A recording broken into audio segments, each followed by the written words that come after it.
बांग्लादेश ने एक बार फिर भारत के लिए खतरे की घंटी बजा दी है। जो कोई बेचारे नहीं है, चोर के बच्चे हैं बांग्लादेशी, कान से पकड़ के निकालो इनको यहाँ से।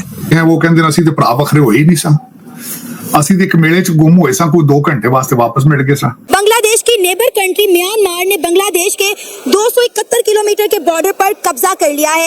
ये बांग्लादेशी तो जाएंगे बेटा यहाँ से, इनको घसीट के यहाँ से निकाला जाएगा भारत से, और सबको। इंडिया के अंदर बांग्लादेशियों के खिलाफ क्रैकडाउन शुरू हो गया। वो बांग्लादेशी जो गैर कानूनी तौर पर इंडिया के अंदर रह रहे थे, उनकी पकड़ धकड़ शुरू कर दी गई। डॉक्टर यूनुस साहब ने अगले दिन तकरीर फरमाई है, बड़ी कंट्रोवर्सल सी। उन्होंने कहा है कि हम रिफॉर्म करेंगे, हमारा काम है रिफॉर्म करना, हो सकता है उसमें 4 साल लग जाए। भारत को अकड़ दिखाने वाले बांग्लादेश को सबक सिखाने के लिए अब इंडिया की सरकार के साथ साथ इंडियन कंपनीज भी मैदान में आ चुकी हैं। Shoot at site orders along the international border, जो घुसने की कोशिश करेगा ठोको। बांग्लादेश जहां इंडिया के साथ फिजूल में पंगे लेने में लगा हुआ है, वहीं बांग्लादेश से अपने मुल्क के हिस्से नहीं संभाले जा रहे। वो जब दिल करता है बाहर निकल के आके 2-4 बिल्डिंगें जला के 2-4 बसें जला के घर चले जाते हैं। बांग्लादेश पिछले कुछ दिनों से इंडिया को आंखें दिखा रहा था, लेकिन इंडिया की गवर्नमेंट ने अब बांग्लादेश के खिलाफ एक्शन लेना शुरू कर दिया है। गवर्नमेंट के ऊपर इतना प्रेशर आ जाता है कि सब लोग फिर पार्लियामेंट में, अरे कोई बेचारे नहीं है, चोर के बच्चे हैं बांग्लादेशी, कान से पकड़ के निकालो इनको यहाँ से।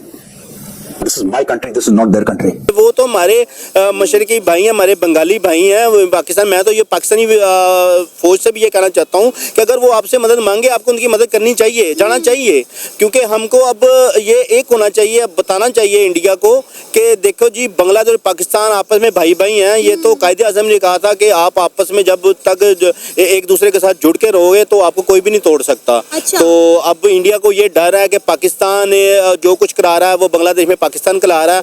ये तो इंडिया की चीखें तो आज से 50 साल पहले से निकलती हैं, अब तक भी निकलती आ रही हैं। हाँ। ये तो जो कुछ करते हैं ये फिल्म में कर सकते हैं, हकीकत में इंडिया कुछ भी नहीं कर सकता। बात है कि जो हिंदूज के साथ वहाँ पर हो रहा है, या मेरे ख्याल में वो इस पूरे रीजन के अंदर ही है।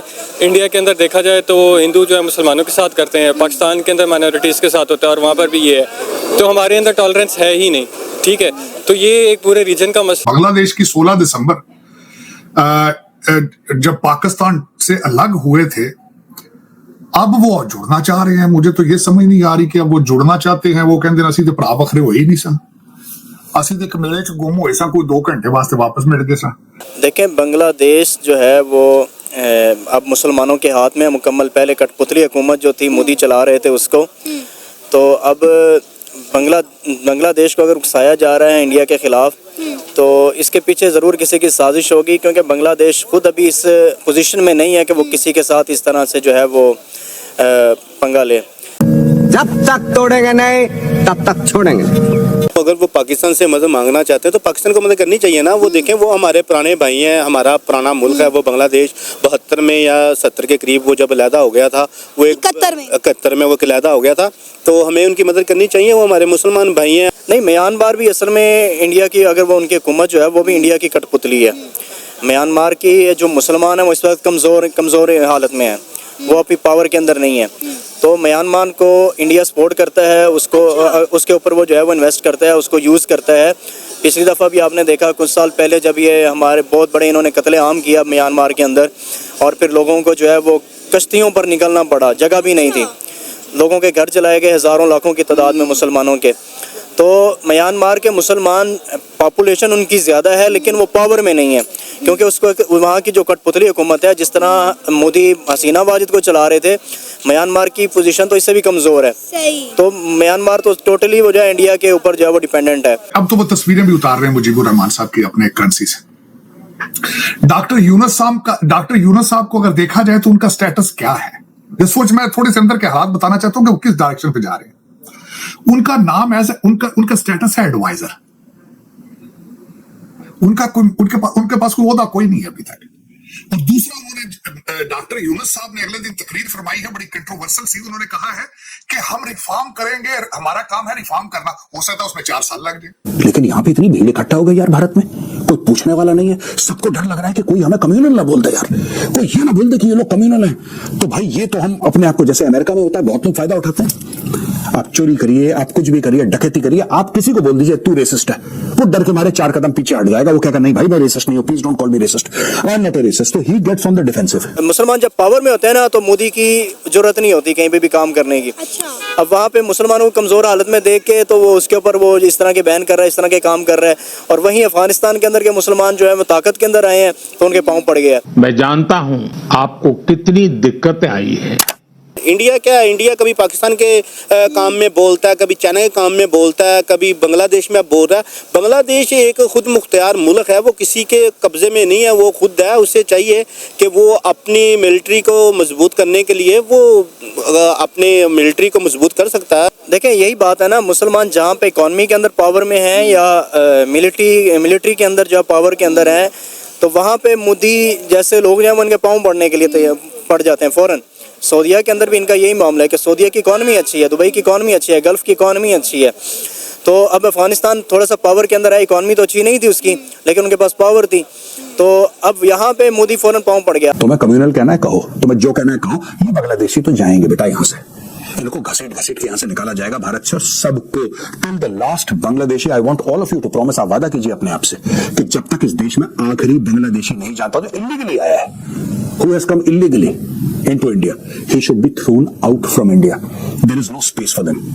There is absolutely no space for them. ये तो बहुत अच्छी बात है कि अगर उन्होंने इंडिया के बॉर्डर पे ये जो जेट जो भी ड्रोन लगाए हैं वो बहुत अच्छी बात है। अपनी सेफ्टी के लिए सब मुल्क को करना चाहिए, अपनी सेफ्टी के लिए उन्होंने किया है।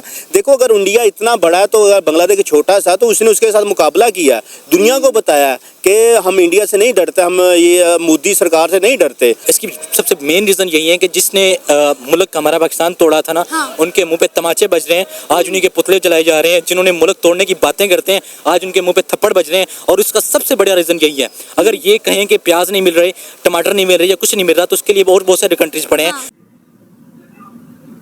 अब वो 4 साल उन्होंने रहना है आस पड़ोस में, उन्हें कोई पता नहीं है कि भारत क्या चीज है, हमने भारत के साथ किस तरह डील करना है, हमें बनाने के लिए भारत ने क्या किया था, हमारे कितने महाजरीन भारत के अंदर बैठे हैं, ये डॉक्टर यूनुस साहब को कोई अंदाजा नहीं इस चीज का। तो इंडिया कभी भी ये ना सोचे कि इस मुल्क दुनिया में सिर्फ इंडिया ही है जो लोगों को ये चीज़ें एक्सपोर्ट कर रहे हैं, बल्कि पाकिस्तान अवेलेबल है, बहुत सारे ममालिक ऐसे अवेलेबल हैं। किसी के पीछे हट जाने से कोई मुल्क बंद नहीं हो जाता, कोई चीज़ें ख़त्म नहीं होती। और इंशाल्लाह बांग्लादेश के मैं हक में हूँ, क्योंकि मुझे इसलिए उसके हक में हूँ कि मैं मेरा इस्लामी ममालिक है, मेरे भाई हैं, मेरे साथ चलने वाले हैं, तो मैं उनको हमेशा ऑलवेज उनके साथ खड़ा हूँ। Send them back to Bangladesh. दरवाजे खोलिए, बीएसएफ वो गेट्स खोलेगी, push them inside Bangladesh.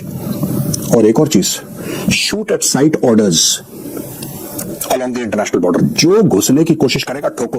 BSF के पास सारी इंफॉर्मेशन है, आपको सिर्फ बीएसएफ को आदेश देने, एक बार आदेश मिल गया बीएसएफ को पता है कि कहां पे नस दबानी है और कहां से उनकी चीखें निकलेंगी। BSF knows it very well. I don't care India, मैं इंडिया को मतलब कोई परवाह नहीं है मुझे इंडिया की, मैं बात कर रहा हूँ बांग्लादेश की। इंडिया अगर नहीं दे रहा तो उसकी मर्जी है, अगर एक्सपोर्ट उनके एक रास्ते बंद होंगे तो दूसरे बहुत उनके पास रास्ते पड़े हुए हैं। मुल्क ये पाकिस्तान ना देगा तो और बहुत सारे कंट्रीज पड़े हैं। चंद लौंडे लपाड़े जिस तरह के हमारे पाकिस्तान में है फारग फिरते हुए, इस तरह के वहां थे सड़कों पे आके उन्होंने बंदे मार मार आके, तो वो कोई उन्हें खुद समझ नहीं आ रही कि हमने क्या करना है। और अभी भी लड़ रहे हैं एक दूसरे के साथ। ये नहीं कोई चुप करके घर चले गए हैं, उन्होंने कहा नहीं जी काम खत्म हो गया, नहीं। वो जब दिल करता है बाहर निकल के आके 2-4 बिल्डिंगें जला के 2-4 बसें जला के घर चले जाते हैं। ये उनका फ्यूचर है। भूखे मर रहे हैं। इंडिया कितनी बड़ी इकोनॉमी है, सिर्फ सोशल मीडिया, जितना उनका सोशल मीडिया झूठ बोलता है ना, मेरे ख्याल से कोई इस वक्त दुनिया में कोई इतना सोशल मीडिया झूठ या इलेक्ट्रॉनिक मीडिया झूठ नहीं बोलता होगा। सबसे ज्यादा अगर झूठ पाया जाता है तो वो इंडिया की पाया जाता है। रिसेंटली आप एक वाकया ले लें जहाँ पे इमरान खान के वो जो कंटेनर का एहतजाज हुआ था डी चौक पे, तो उनकी एक तस्वीर दिखाई जा रही थी कि एक बंदा नमाज पढ़ रहा था और पुलिस ने गिरा दिया। हाँ, उनको वो चीज़ नजर आई, लेकिन उनको ये नहीं चीज़ नजर आई कि जो अजमेर शरीफ में उन्होंने कर रहे हैं कि उनका मंदिर निकला है, ये वो।